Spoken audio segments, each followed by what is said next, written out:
I'm Jerry Byrne, it's Irish Radio, and today I'm speaking to a lady who's been involved in music for a long time, involved also in presentations. She's recorded a couple of albums, also singles. She's grown up in Manchester of Irish parents, both from County Mayo. Now, she's been performing for many years and has many years of experience under her belt. I'm delighted to say hello to a lady whom I did see performing live and doing a great performance. She really does. It's Marian Waldron. Marian, how are you? I'm very well, Jerry. Thanks very much for having me on the show, and hello to all your listeners. Marian, lovely to speak with you. Tell me this: how did you become involved with the whole music thing? Did you grow up in music, or? I did, Jerry. Our house, there was always music in our house, and I remember sort of one of the first records that's in my mind was Rhinestone Cowboy. We used to play that after Mass every Sunday.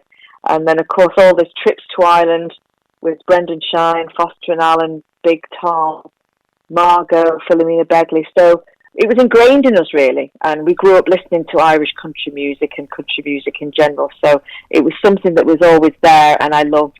And, so the first time I ever sang in public, as it were, I was 11, and I did The Blacksmith, which was by Foster and Allen at the time. So that was the very first time I took a mic in my hand and sang with a band. And from there, it kind of followed with me, really. So, yeah. Excellent stuff. That is brilliant. I remember just so well The Blacksmith. You remember when it was absolutely huge. Yes, I do. I might be giving my age away there, Jerry, but yeah. Well, I remember. But I loved the song, and as a child, I knew it off by heart, and it was a bit of a signature tune, which then Fields of Athenry became a bit of a signature tune for me. You know, when you'd be so, get up and give us a song, and you know, you were always chosen to get up and give a song and be paraded around with a band or wherever, and you know, you'd be frantically thinking what song you're going to sing. So it went from the Blacksmith to the Fields of Athenry, and then of course I ended up joining different bands and doing guest singing and going down through the years. And I was involved in radio and in and out of music. So, yeah, it's been a bit of a career to get to the point of releasing my own album, Jerry. Yes, that's the strange thing. For somebody who's been involved so long in music, you've only released your first album a couple of years ago. I did, yeah. It was March 2017. It was a bit of a milestone, Jerry, of a case of either do it now or it's not going to happen. So there was people after me to do it for years, and you know, it was something I stopped myself doing. And anyway, in the end, I'd had my list of songs chosen for a very long time, and I went ahead and did it, you know, without expectation really. I didn't know where it was going to go. If it happened, if something happened with it, great. If it didn't, I didn't mind, to be honest, because I was doing it for my own personal ambition.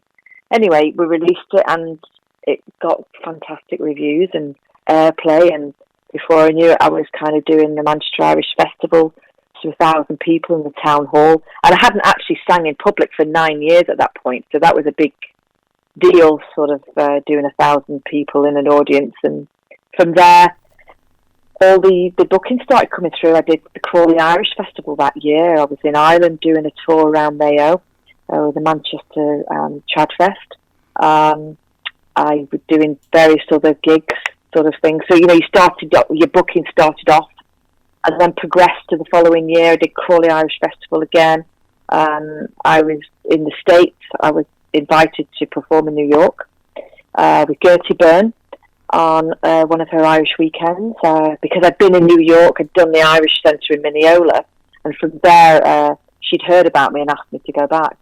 So it was amazing. It really was amazing from the back of that debut album, really, how it started going forward, if you like. It was a dream come true. And people often say, oh, you're a bit, you know, when you get to that point, I think, not that I'm, an A-lister, as I would call it, but it's like an overnight success. But it's not really, you know, when you think about it, you start singing at 11 and you're kind of making your way through life, and to get to a point of where you're getting airplay on the major radio stations and around the world and doing gigs is fantastic. And yeah, it's a dream come true. And thank God for all the listeners and people who request the songs, Jerry, because without that, you wouldn't be getting airplay in the first place. Well, yes. People coming to see you as well. So, yeah, it's amazing. It's been a blaze of some great achievements that you've done, like since the release of that first album, and subsequently then your second album. I did, yeah. So from the first album, and as I say, the sort of the touring started kicking in. I then went to do a couple of co-writes, which was a big thing because I'd not actually, written anything myself, but it was one of those you dipping your toe in and thinking, okay, let's see how it goes. So the first one I wrote with a guy called B.G. Pollock from Belfast was My Irish Mother, and really based that song on my own mother, but it resonates with so many people from so many different cultures around the world that they really loved it. And the video that I did with that, because my mother is from Mayo, from a village called Bahadon, which is North Mayo. We filmed that all around there, Pontoon, Nathan Mountain, and the road to Crossmalina. But it was the actual words of the song that people could relate to it all over. So when I have played in New York, and I was there again last year, I got invited to do the Rockaway Irish Festival last May. Excellent. At the end of May last year when I was back in America. So the Americans love that song because, of course, so many people had to leave home, and it's all about my mother who left home at 18, and like so many Irish did. Majority of Irish did back in the 40s, 50s, 60s, and before it. So the messages I get back from that and the airplay is amazing. So many overseas and different cultures. So that was my first co-write, and then I did the second co-write was My Irish Boy. And that became a part of the album, The Next Chapter, which was a 13-track album that I released last October. So it's got a real mix of original songs, 2 of my own, various other originals that I did, and also a recreation of some classics, Jerry, that I did, i.e. Coat of Many Colours was one of Dolly Parton's big songs, and I kind of took that and really broke it down and made it my own. And I did the Jim Denver song Country Roads as well, did the same with that. That's been very, very popular, so I've had like over 1 million hits on line for that video, the Facebook video, so wow. Online and on my Facebook. Yeah, so I'm delighted with that. It's been amazing. I couldn't believe how that took off. Indeed, that's incredible. Yeah, so I was really pleased.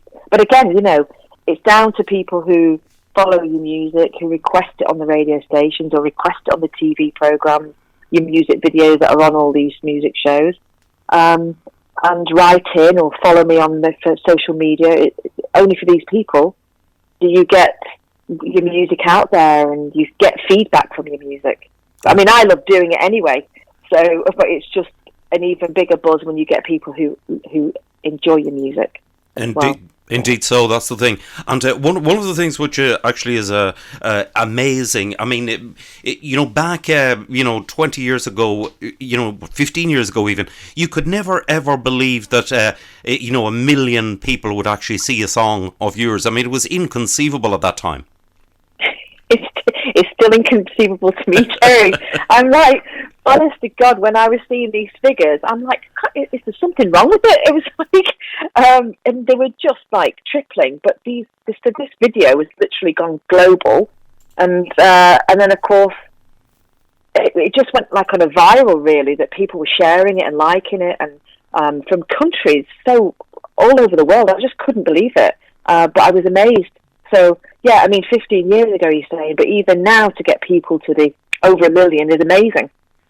Certainly for me, because you expect that from sort of the mega stars, which of course they can get that within minutes, can't they? But yeah, it's amazing. Very humbling, Jerry, to actually as well. Indeed, it really is. Indeed, so yes, definitely. I mean, it's an astounding achievement. I mean, the other thing about it is it's got to give you some sense of confidence, because the thing about it is people would not be viewing the songs, viewing you, if they didn't like it. So obviously you're doing something very right.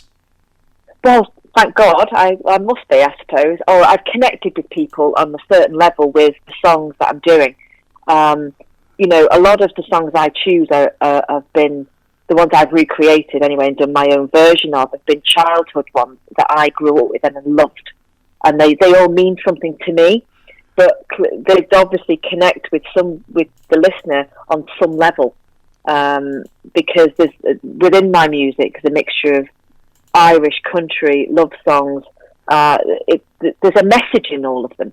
That's why people can sit and... when New York was Irish, for instance, I first heard that in New York, and the hair stood up on the back of my neck, and I loved it immediately, and I thought, I have to do that song. Yes. And Terence Winch wrote that, originally of a band over in the States, and quite a few people have covered When New York Was Irish.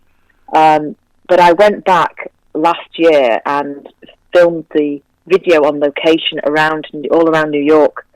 I released the song, and he wrote to me and said he had this song done many times, but it was the best one he'd ever heard that somebody's done it. So I sang this song and a gig, and literally people were just sat in the audience with just crying. Wow. Because they could relate to it so much, because it was them. They'd left home, and the same with Isle of Hope, Isle of Tears, my version of that. They can literally sit and cry. So yes, when you see that reaction, but it's had that reaction on me, to be honest. When I was recording the songs, I've struggled to get through them when I'm recording them, because there is a lot of emotion with the songs that I choose. Yeah. And then you've got your upbeat ones, of course, that are there to get everybody up and have a dance. So it goes from one extreme to another, Jerry, Indeed. Tell me this, you've had a astounding success on YouTube. Have you done, actually, since the lockdown, have you done any Facebook Lives? I did one, to be honest. I only did one at Easter. And I just woke up and I thought, you know what, it was Easter Sunday, and I just had a feeling to just go on and do a song. And it was a hymn, actually, I did. So that's the only thing I've actually done live. I did steer away from it a little bit. And people keep saying to me, go and do it. And I keep meaning to do it, and I haven't. But I will. I probably will, but we'll see now. Because I'm in the middle of recording and putting together some new material. So we're just doing the basis of the new material that I'm doing. And I'll be going in the studio to do vocals now in the next few weeks. So I probably I'll have to do it, to be honest, Jerry, because we can't go out doing live shows, can we? So yes. We're left with the format of having to do the Facebook Lives or Instagram Lives. I've got a live gig next week, but it's outside. And please God, the lockdown won't affect it, or they won't do any further lockdowns. That's the first time I've gigged since February, because everything's been cancelled. Indeed. As it has been for everybody. Indeed. So, once I've got my new material, because I will be releasing a single in September, and I'm really looking forward to this first song that I'm going to release. So,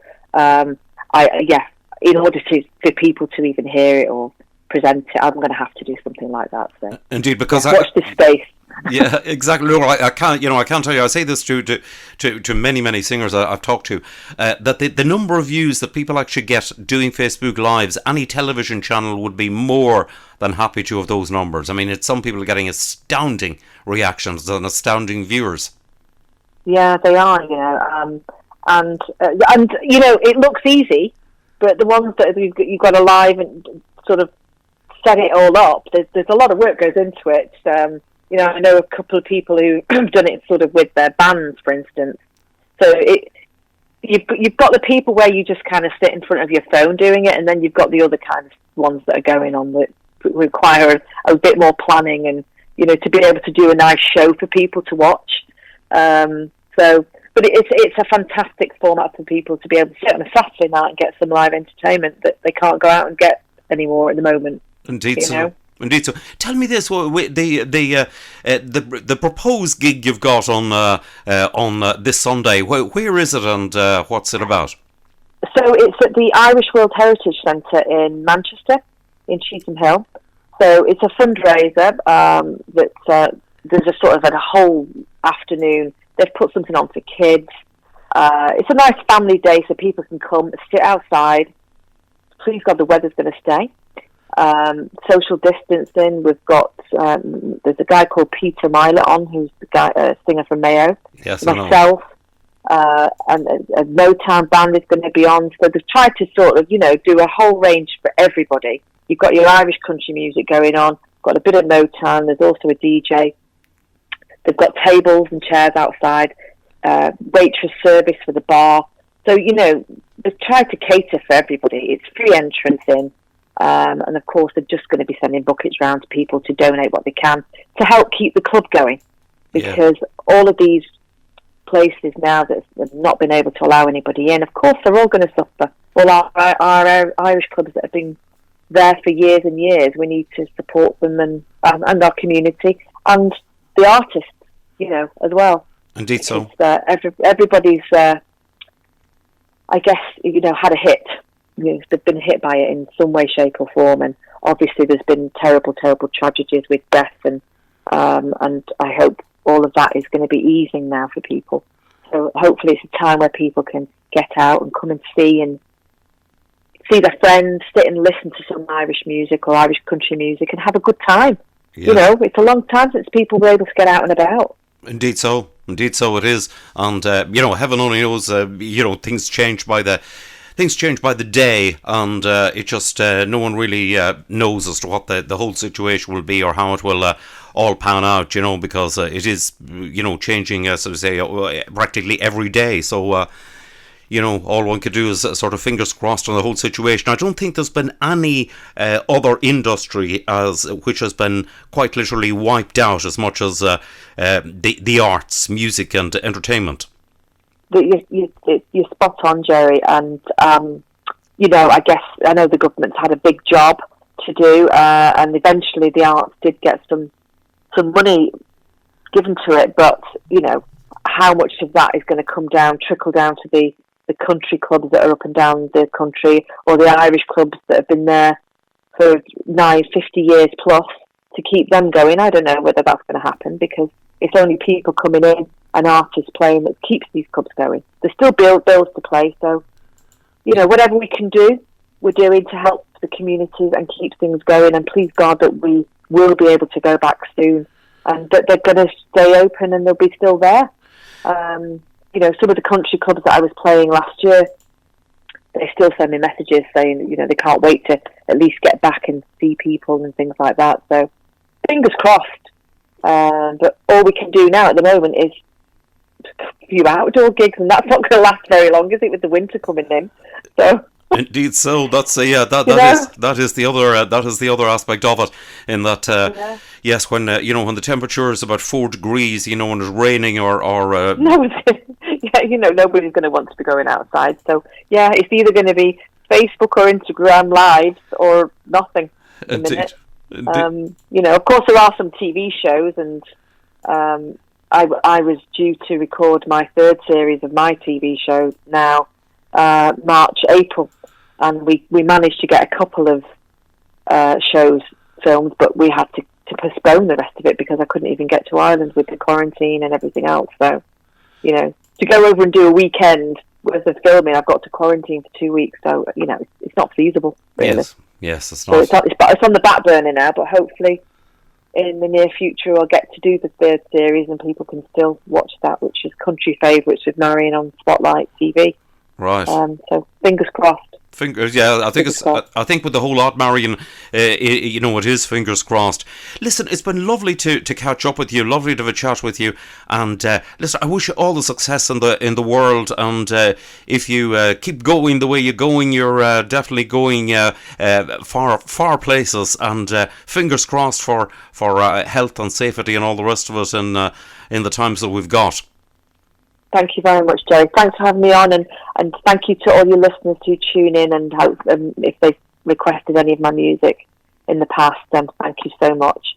And I wish you all the very best, Jerry. Hopefully see you soon, and hopefully Crawley Festival will be back on next year, please God, Indeed. Fingers crossed on that. Marian, crossed. Yeah, thanks a million. Listen, stay well, stay safe. Thanks very much, Jerry. All the best.